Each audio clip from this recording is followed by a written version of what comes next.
Everyone. I hope you guys are having a great week. I'm really excited to chat with you today because, it's coming towards the end of the year. We're about to roll into a new year, a new decade.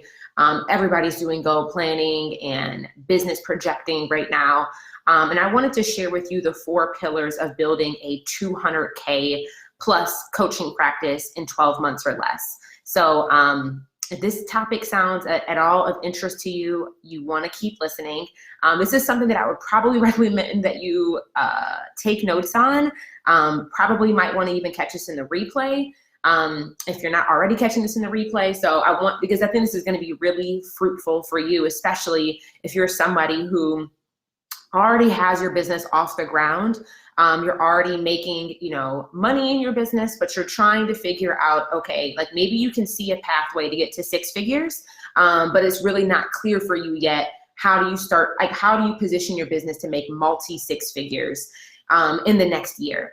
When I kind of look around the landscape online, there's so many other coaches and programs that are like, how do we get you to 10K months? How do we get you to your first 6 figures?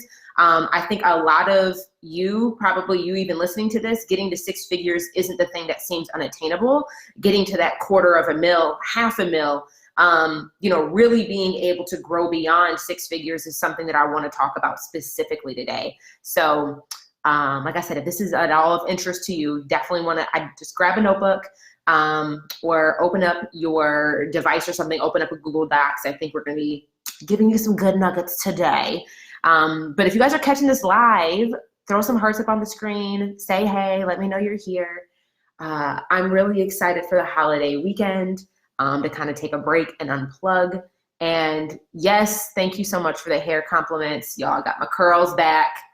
I haven't had my curls out in probably like 3 weeks. So I did a nice deep condition last night, and I'm actually trying a new product. And I think it's a winner, right? Like, look at these curls. Like, just know if the gyms I'm about to share with you today are even better than how amazing my curls look right now. So that's how you know it's about to be good. So, and I want to do a quick poll check to make sure this content is actually relevant for you. Are you somebody that's interested in making more than 6 figures in the next year? And let me know if my assumption is correct. Like I said, I think many of us can just crunch the numbers and do the math on how do I get to 6 figures a year, right? If you're selling a $2,000 program where you're converting clients $2,000 per client, maybe you only need to convert 50 clients at $2,000 for you to make $100,000. Like, if you're selling a program that's, you can crunch the numbers pretty quickly, and you can pretty much hustle your way to $100,000 a year in business, if I'm being completely frank. The thing that I wish, and this is why I'm talking about it now, is getting to your first 6 figures really is simple. Clarify your offer, niche down, package a signature service, learn how to sell it at a high ticket price point, and do that relatively consistently. You can hustle your way to 6 figures. It's a lot more difficult to hustle your way to multi 6 figures and to do it profitably. So, you guys ready to talk about the 4 pillars of being able to really sustainably build a coaching practice online in a multi 6 figure capacity? I'm going to start pulling out my notes right now. Pull out your notebook if you haven't already. But the first pillar of being able to grow beyond 6 figures and really get that double-digit 6-figure mark is simplicity. That is the very first pillar of being able to build a $200,000 a year coaching practice or consulting practice is simplicity. I think the biggest thing that I notice with clients, and this is also where I've personally noticed this in my own business, you probably start getting to a point where you can kind of forecast that you're going to make 5K in a month. You can, get yourself to 8K, and maybe you've been able to go beyond 5 figures in a month, maybe make your first 12, make your first 15, but those 15K months or 20K months are outliers if you look back at the past 12 months, right? They're kind of, I don't want to say happenstance, but maybe you just got an influx of pay in fulls one month, or maybe you just enrolled a ton of clients at one time, but it's not something that is consistent or predictable. Can you relate to that? If maybe you've had a big month one time, maybe 2 times in a year, but it's not something that is consistent or predictable. And the number one reason for that, in most cases, because your business model is not simple enough yet. And what I mean by that is, if you're looking at your business model right now, I just had a client that I was working with in my new coaching program, Leverage, in our beta group, our first round of Leverage clients, and she was able to, make about $110,000 last year or so. But in order for her to make $110,000 in last year, she was selling 4 different offers, and she was on maybe 8 to 10 coaching calls per week. And she had pretty much maxed herself out. She was at capacity, right? She had, her calendar was booked out, which is a good thing, right? But you're so booked trying to serve your clients, you have no space, time, or capacity, or quite frankly, energy to actually even grow your business. And I'm not sure about you guys, but or maybe you're in a position where your business, as the way that you have it set up right now, almost feels like 2 full-time jobs. I mean, you are working around the clock to be able to maintain this 6-figure income that you've been able to generate, but there's really not this clear line of sight on how in the heck am I supposed to double my revenue or grow my business without killing myself in the process. And that's primarily because your business model is more than likely not simple enough. And this is very counterintuitive thinking. Kind of what gets you to 6 figures isn't always the most sustainable thing that will get you beyond 6 figures or get you to multi-6 figures.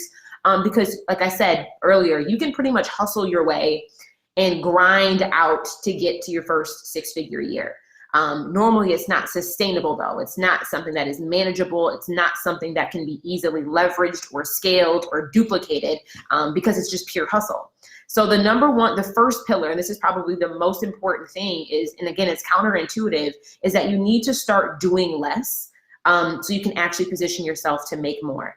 And what I mean by doing less is really focusing on not all the services or offers that you could sell, but really making a conscious strategic decision to say, this is the one offer that I'm going to go all in on. This is the one thing I'm really going to, establish my expertise in. This is going to be my flagship offer that will get me to multi-6 figures, and some of you guys even to 7 figures off of that one thing. And if you guys haven't listened to some of the episodes on my podcasts, I'd really recommend listening to a couple of my guest episodes, because I think it's, I'm not just making up these pillars right now because they sound good or feel good. It's like, this is what the data shows. If you look at any successful, especially, I did some market research, and when I have interviewed, Caitlin Batcher, Emily Hirsch, Mike McAllowitz, I've interviewed quite a few multi-7-figure service-based providers in the online space. And if you look Tyler J. McCall, if you look at, some of these individuals who have been, what has been the simplest way for them to get beyond 6 figures? And these episodes are over on my podcast. So like I said, if you want to hear it from their mouth, go listen to them. But, Emily Hirsch, for example, in 4 years, she was able to go from being a hourly virtual assistant. She has a marketing agency where she started off doing high ticket sales, teaching people how to, doing Facebook ads for her clients, but she sold it in a high ticket capacity. She simplified her business model. Instead of trying to offer a product or a solution for everybody, potentially in your audience, the entry-level person, that mid-level person, or that high-level person, she went all in on a high-ticket offer. And one thing that you will notice from any of these interviews with individuals who've got to multi-7 figures in a very rapid time period is they had a very simple business model. They were known for one thing. They sold one thing. And typically that one thing was an elevated price point, something that was at least 4 figures per client. And so that's really, I'm spending some time on this pillar because simplicity, I think, is probably one of the hardest decisions I see my clients having to make for themselves. There's a lot of fear around niching down. There's a lot of hesitation on simplifying your business model because it's very much counterintuitive to what feels like what you have to do in order to be successful. And especially in our culture, for us brown folk, I think many of us have been taught that you have to do more if you want to earn more. You have to be better, do more, give away everything up under the sun if you want to be recognized and seen. And in business, it just, the most profitable, this is not just what can make you money. I think that's really a huge distinction. If you're trying to build a multi-six-figure business next year is you really want to start thinking about not just how do I make money, but how do I build a profitable business? Those are two very different questions. So, and is your business model set up in a way to just make you money? Or is your business model set up in a way for you to be consistently profitable? And profitability comes through simplicity. Profitability comes through something that you can repeat. Profitability comes through something that is streamlined, that can be leveraged, that can ultimately be scaled down the line. That is not the same type of business model that you will put in place if you just want to make money, right? So that's a very, I think, one of those CEO thought time questions for you to really reflect on is my business model right now designed to just make money? Or is my business model right now designed to be consistently profitable? And again, that profitability comes through simplicity, right? If you look at any successful business, they have a very simple, and don't look, one thing I want to recommend is don't mimic what you see people doing today. Really do a background on what got them here. And it was all about simplicity. There was a very specific niche. They were known for solving a specific problem. And when I look at my own business success, I've been in business now for 3 years. I've been full-time for 2. Has it been 2 years? I think it's been 2 years. It's 2019. Yes, I've been full-time for 2 years. And the thing that has allowed me, not just to make money, my first year in business, I sold probably 5 different offers. That was how I made my first 6 figures. But then I was like, there's no way this thing is going to be freaking sustainable. Like I can't keep hustling if I want to be able to get to where it is that I want to go. And that's when I really decided to go all in on one offer. And that's what you guys know me today as. I am known as the person that will teach you how to sell high ticket offers. I'm not the person that you hire if you want to create a cheap digital course. I am not the person you hire if you want to make a business that just makes money. My whole objective is how do you build a profitable business that is something that you'll be able to leverage, grow, and scale down the line. Like that is what I care most about. I am known for teaching high ticket sales because it's a very different way to sell than if you're selling something that's $47, $297, $497. There's a different way to sell something if you're trying to get clients to enroll at $2K, $5K, $10K, $25,000. So that's the first thing. That's probably the most important pillar. If you do not listen to anything else, that is the one question that I want you to ask yourself today is my business model right now set up to just make money, or is my business model set up to be consistently profitable? And if your business model, typically, if it is complicated, meaning that, I could sell this because if you're just trying to produce a bunch of different offers because you want to just make sure that you're picking up all the money that could be left on the table, you're actually losing money because you're stretching yourself too thin and you're not able to effectively market or attract the most ideal clients to you consistently because you're confusing, you're doing too much, you're selling too many things. And the vast majority, if you're a solopreneur, you just don't have capacity or bandwidth for that. It's not going to be the most profitable option for you. So that is the very first pillar of building a 200K coaching practice in 12 months or less, okay? The second, you guys doing okay? This resonating with you, making sense? Are y'all picking up what I'm putting down type of thing? I want to just do a quick check-in before we keep rolling. Yeah, a profitability comes through simplicity. It really, really does. So the second pillar for really being able to build multi-six figures is sales. Sales, sales, sales.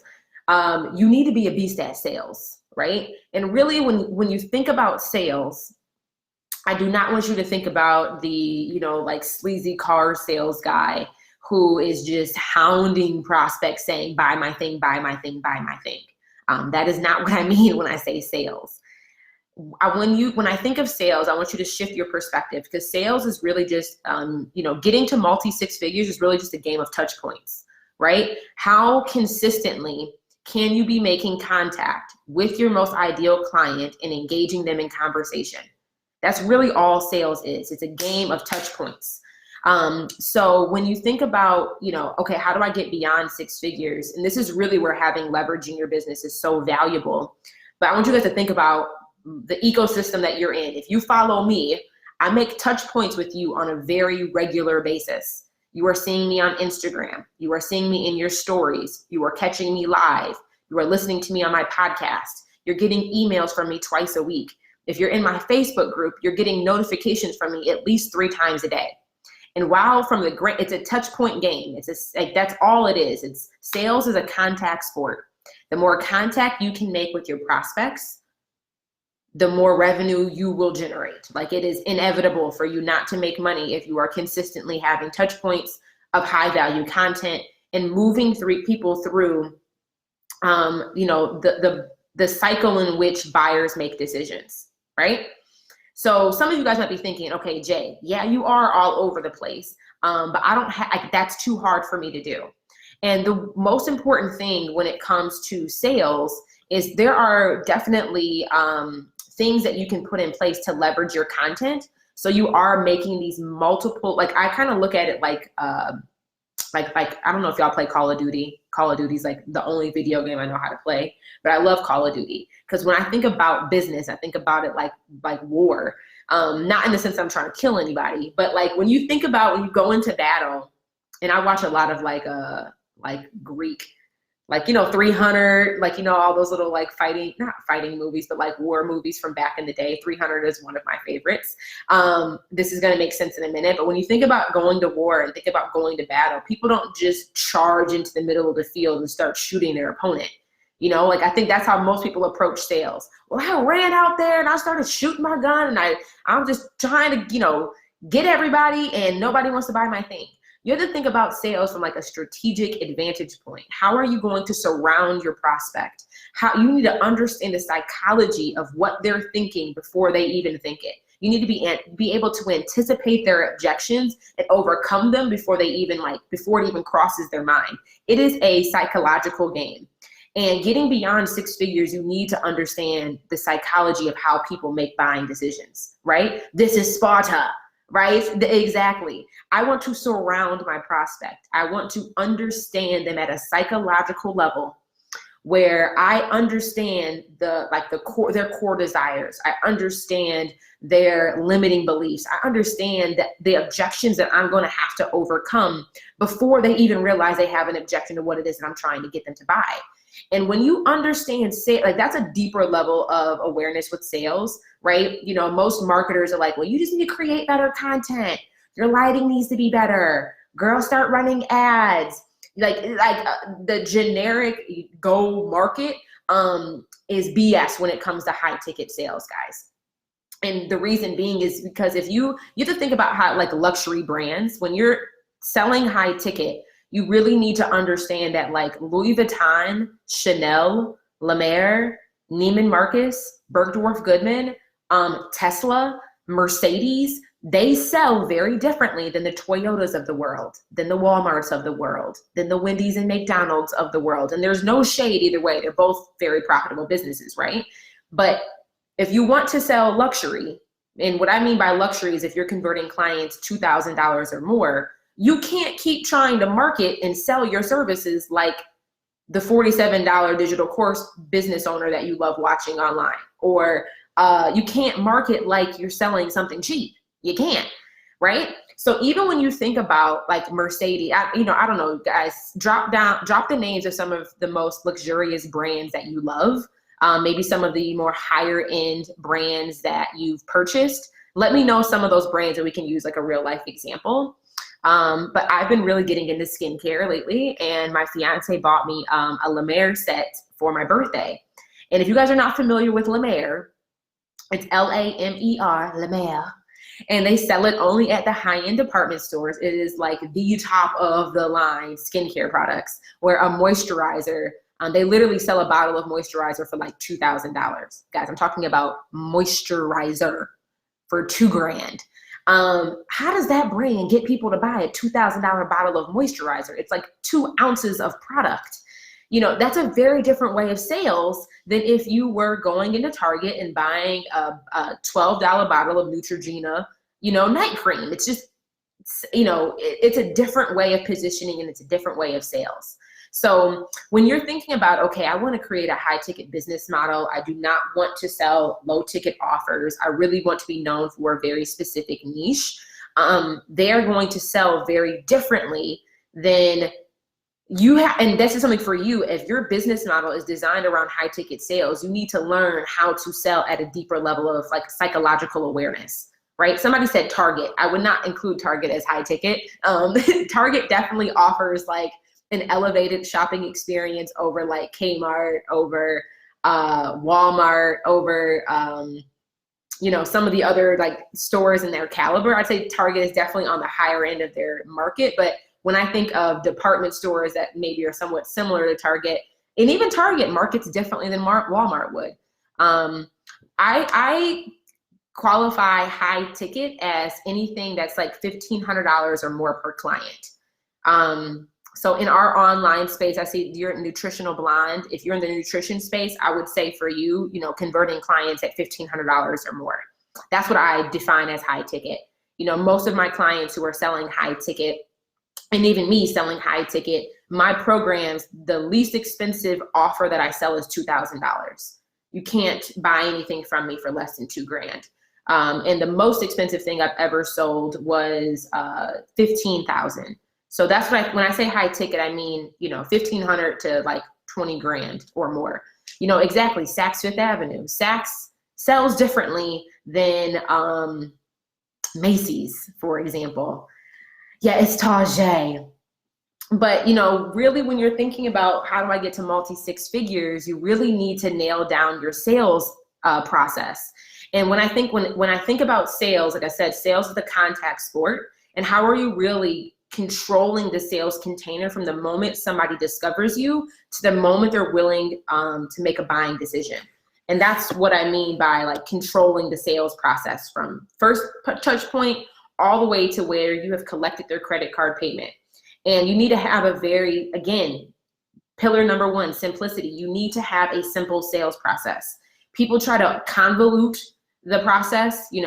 I'm running ads and I'm, doing emails and I'm doing webinars and I have my Facebook group going and I have 3 different sales pages. Like a lot of the time, if you do not know yourself what your sales process is from, okay, a client has discovered me to the point of I know every step of the way through to where I can hold their hand to get them to buy, your process is probably too complicated.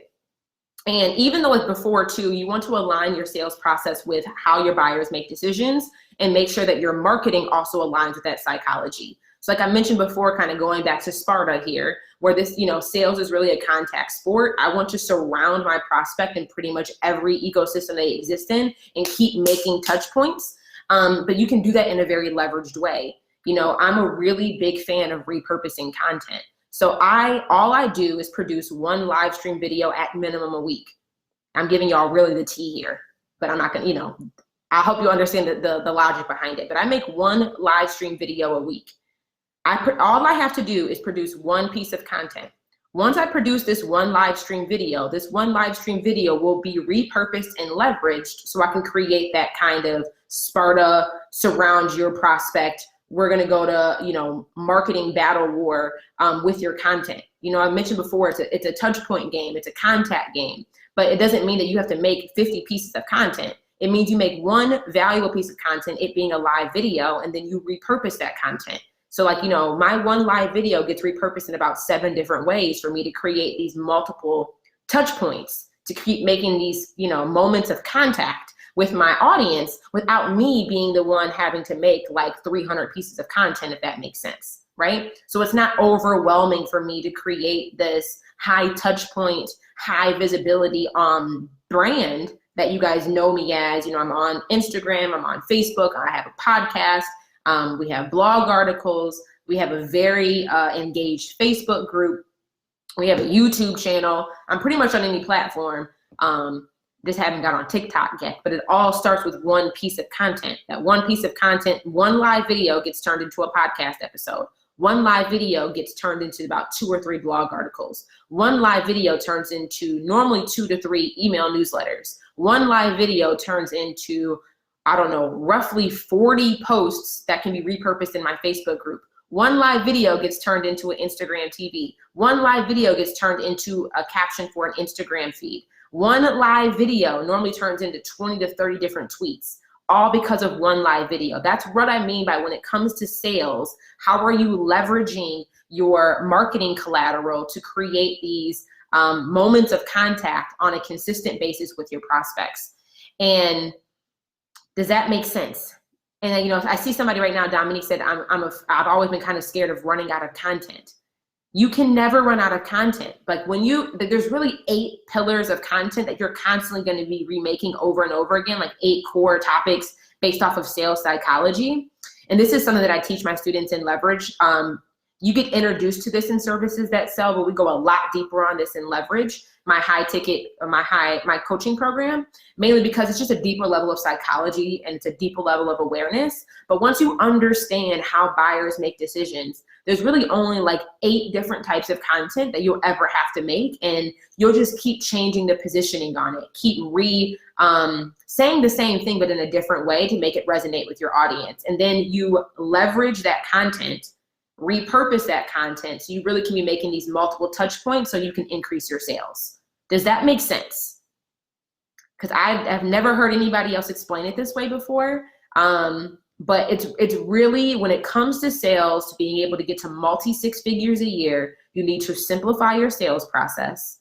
It's really all about leverage and repurposing and understanding how to align your marketing with how buyers make decisions. It's much more psychology-based sales and permission-based sales more than anything else, okay? So that's the second pillar of building, a 200K plus business. First thing is simplicity, and simplicity is gonna run through this. Every pillar that we talk about needs to be simple. It needs to be simple because the simpler it is, the more consistently you can implement it. And the more consistently you can implement, the faster you can get results, okay? So that's the second pillar. The third pillar is all about your systems. So if you guys were anything like me, getting to my first 6 figures, I was just like a chicken running with my head cut off. That had no systems. It was like I had an idea and I went to market and I sold it. And then once I sold it, I figured out how to build it. And then I figured out how to deliver it. Like, there really was no system. Nothing was documented. It was really difficult for me to hire team members because I didn't really have processes for my team members to follow once they came in on my team. So there was just a lot of like confusion in regards to what is this person supposed to do? What does success look like for this client, this new team member? How do I know they're even doing good? It feels like they all suck because the work's not getting done, but then when I really look at it, I really didn't set them up to be successful. When I think about systems, I think about how much of your sales process is automated. Are you manually having to schedule consultation calls? Are you manually having to collect payment and send invoices? Are you manually having to teach your content? Are you manually having to coach your content? Are you manually having to, like, when I think of systems, I think about all the operations behind your business that makes it run. Am I having to manually do everything? Do I have anything documented? Do I have standard operating procedures? If I were to leave my business for 2 weeks, could somebody come in and know exactly what to do to be able to make the business continue running? For most of us, this was myself included a long time ago, not even that long ago, like last year. This is something I've been building this year. You don't have these things in place. And it's really difficult. It's building beyond 6 figures, making 200K, 300K, 500K is all about repetition and how repeatable are your processes so you can actually start to effectively delegate things off of your plate. Delegate things that are not, that you really don't need to be fulfilling, right? So when you think about systems, that's the third pillar of being able to build a 200K plus business, is you need to have, and I think systems gets really thrown around a lot, like, oh, go build systems, but like, what does that actually mean? When it comes to a coaching practice, I think the number one thing for you to document is the teaching of your content, right? For many of you guys, we're selling one-on-one, which is fantastic, because when you're selling one-on-one, that allows you to really develop what your proven process is for getting clients results. But once you start to get a good understanding of, okay, these are the steps that I need to take a client through to be able to deliver my service, then you need to start documenting that methodology to a point where you've created a curriculum that you don't have to be the one that teaches anymore. Like you've kind of removed yourself from the teaching aspect of your service. So then you can just show up to coach. You can just show up to support your clients. You can just show up to answer questions, not to teach and answer questions. And when I think about systems, that's from like a delivery aspect. When I think about systems from an attraction aspect, like, kind of how we were talking about before, how are you leveraging and repurposing your content? Do you have a system for it? Meaning that when you produce a live stream video, somebody else, you could hire in a marketing assistant to come in, and they would know how to repurpose your content. They would know how to pull out quotes. They would know how to create long form captions. They would know how to strip the audio and turn it into a podcast. That is a system. When I think about systems, I think about being able to pay yourself. That is a process, right? Do you have a process in place that you can evaluate your revenue every week to look at, okay, what needs to be allocated for expenses? What needs to be allocated for my taxes? What needs to be allocated for payroll, i.e. paying yourself, not just your team members. And that's also a system. So when I think about systems, it's really how do you, in a lot of your work, when you start to build a business beyond 6 figures, your work starts to shift. Instead of you doing some of the day-to-day tasks, you are really thinking, you really are spending your time building the back end of your business, building the operational piece of your business, really looking at, okay, where can we streamline? What can we automate? What can be delegated? Really, where is the best use of my time so I can be making more money for the business? That is the third most important pillar of being able to grow beyond 6 figures, is because getting to 6 figures, you're doing everything yourself. Getting beyond 6 figures, you really need to start documenting your processes, creating your processes. When I think about a system, like once you start making more than like $250,000 in a year, even before that, I'd say once you start getting to a place where you're doing about 200K, you really need to start thinking about like your business now is taking on an identity outside of you, right? Like you really need to start looking at your business as an asset and not your baby. Meaning like you need to start thinking about, okay, what is my company culture? Like, who are we? What is the bigger goal or the bigger objective of this business? And you need to start putting these things in place because you have to, like, really, once you get beyond 6 figures, you need to start looking at yourself, like really shifting your perspective of I'm the founder of this company to I'm the CEO running this business. And you need to start putting the systems and the processes in place to like really, and shifting your mindset to say that, this business is not my baby. I am an employee of this company and I could be fired. Like you are replaceable. Just because you had the idea of creating the business and starting the business, if you want to get into the multi 6-figure mark and really build a 7-figure business, you have to treat yourself and treat yourself like the employee of your company. You're not just the founder. Like that is one role that you have, but you're also the CEO of your company. And CEOs of any company have expectations. They, have responsibility to the business to protect it. So you really need to start, shifting your mindset and also shifting your daily activities to more effectively be a CEO of your company, right? So many people are like, well, I'm the CEO, I built this. It's like, you're the founder, sweetheart. We need to start training you to operate like a CEO and training you to operate like an employee of your company. And that's a very different shift that is necessary if you want to grow beyond multi 6 figures, okay? And then the final pillar, the fourth pillar of building a 200K plus business is all about support. I know for me, my goal has always been to have a multi 7-figure business. That's just something I've always aspired to have. But there's no way you're going to get to 7 figures alone.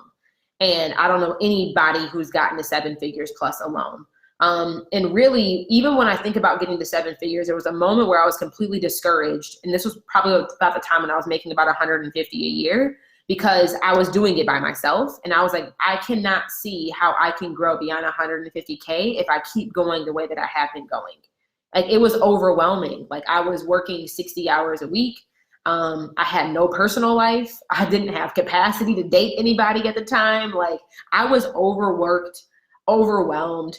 I was making way more money than I had ever made before, but like I couldn't even enjoy the money I was making because I didn't have time to go spend it.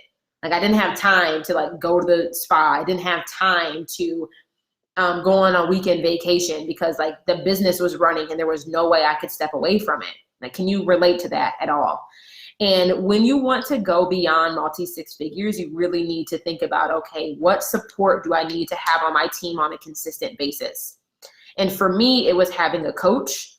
You know, I've always cared about growing smart and not allowing my ego to be the thing that delays my business growth and the pace at which my business can grow. Right? You know, I think a lot of the average millionaire in the United States, it takes 7 to 10 years for the average person to make their first $1 million. And knowing that statistic, I was always like, that is dope. What can I do to accelerate my process? What can I do to get to $1 million in 5 years? What can I do to get to $1 million in 3? You know, I've always wanted to like, you know, I'm not here trying to reinvent the wheel. I'd rather have somebody on, you know, and this is kind of like, I look at my coaches as my advisory board.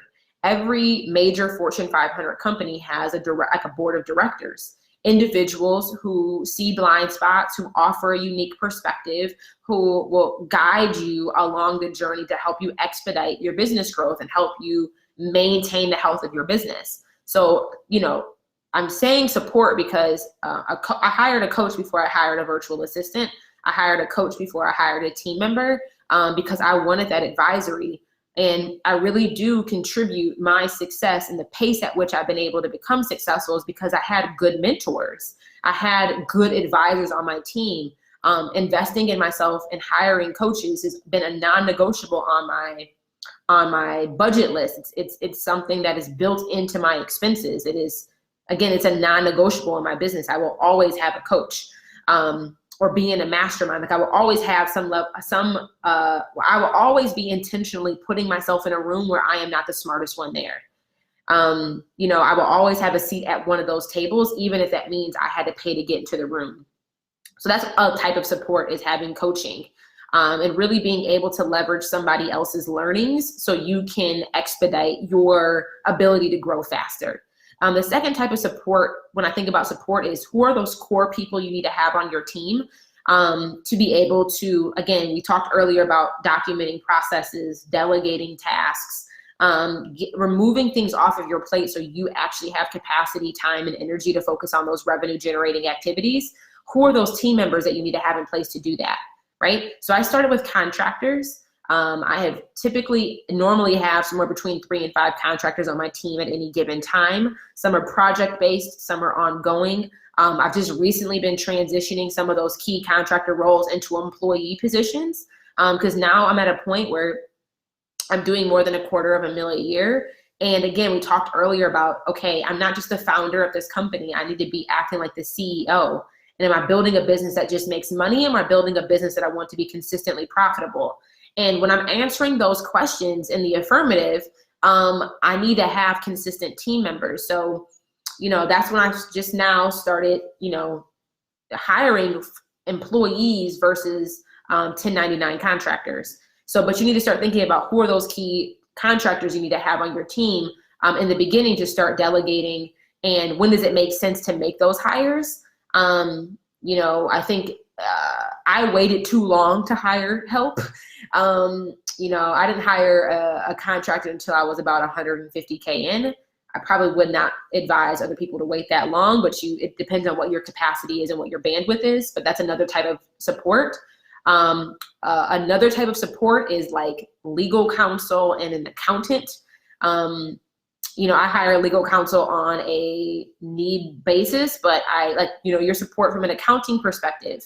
You know, when does it, like, when you think about growing beyond 6 figures, you need to really start thinking about what type of corporation makes sense for you to have.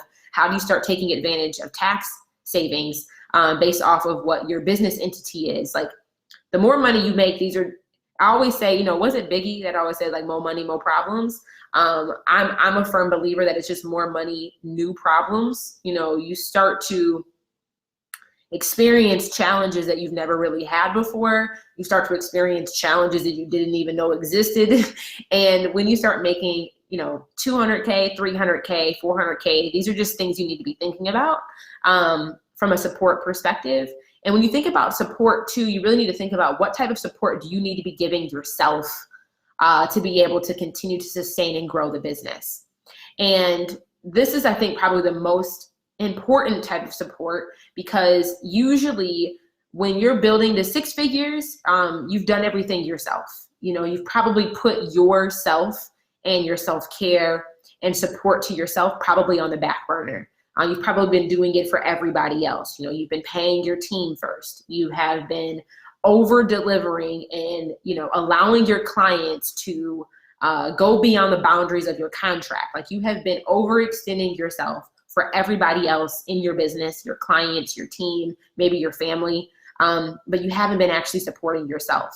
And kind of an example of this, when I think about support, when you start to grow beyond six figures, you being able to, you have to have a full cup if you want, you need to have energy yourself, right? At the end of the day, right now, you are the most important employee of your company. And if you do not have energy, right, meaning that you are not in a good mental space, you are not in a good spiritual space, you do not have energy to show up and operate personally, there is no way that your business is going to have energy to operate and survive and thrive either.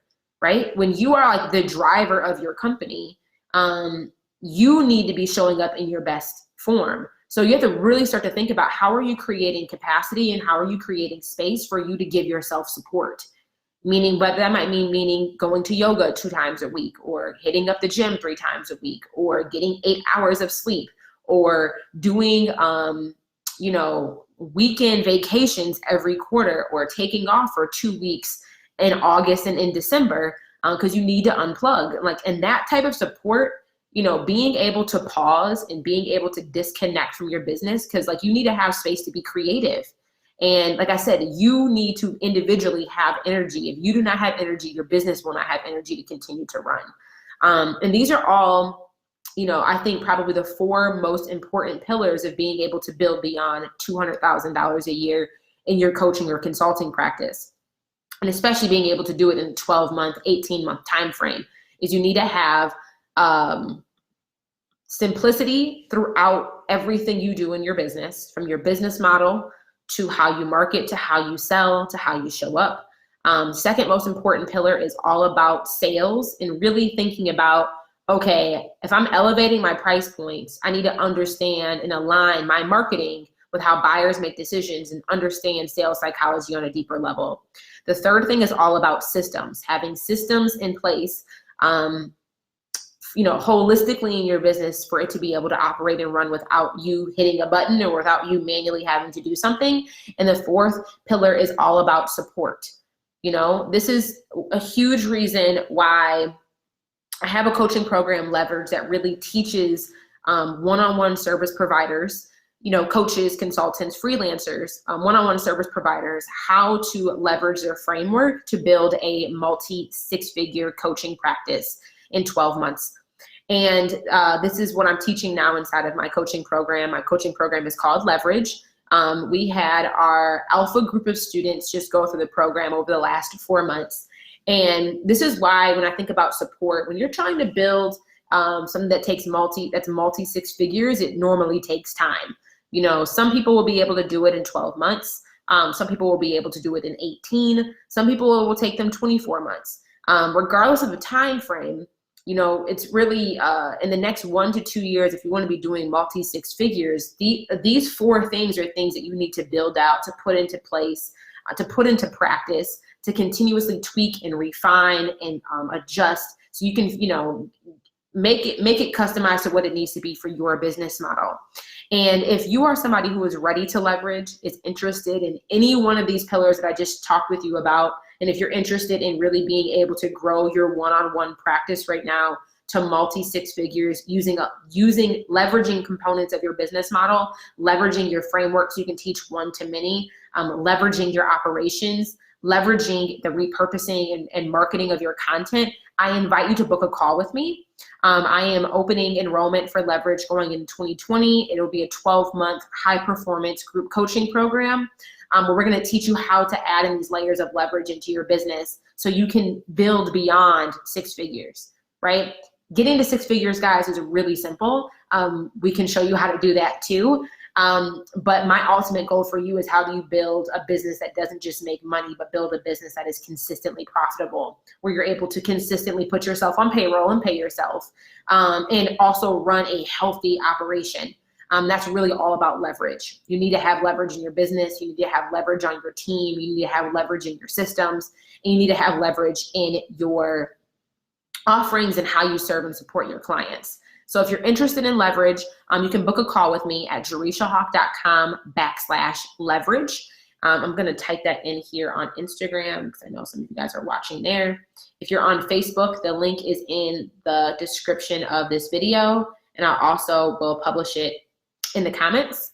But I really do hope this was helpful for you, and really hope that this allowed you to think differently about your business, to think differently about your business model, and to really think about, okay, what's really required for me to get to not just 6 figures, but to get to multi-6 figures.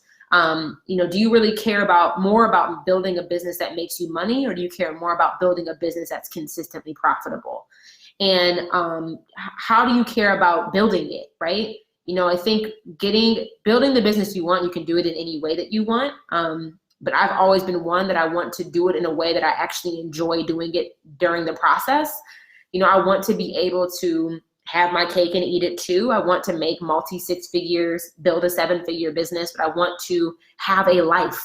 I want to be able to go on weekend vacations with my fiance. I want to be able to take off for a month for our honeymoon and not worry about the business while I'm gone. When the day comes where I have kids, I want to be able to go on maternity leave when I find out I'm pregnant. That's the type of lifestyle I want my business to be able to create for me. So that really requires you to have leverage to be able to truly enjoy that, those moments of freedom and flexibility that many of us started our business for in the first place. So I hope this was helpful. If it was, I would love if you guys just, pop some hearts up on the screen or give me a thumbs up. And then I have a couple more minutes. I definitely don't mind doing a Q&A. So if you guys have any specific questions at all, I can answer them for you now. And let me type this again on Instagram because for whatever reason it is not publishing. But I really hope this is helpful. I hope you guys, hope this helped you think about your business differently. So yeah, I'm not seeing any questions come through. But yeah, so if you're interested in leverage, you can visit jerishahawk.com/leverage, and you can book a call with me, and I will talk to you guys soon. Bye, y'all.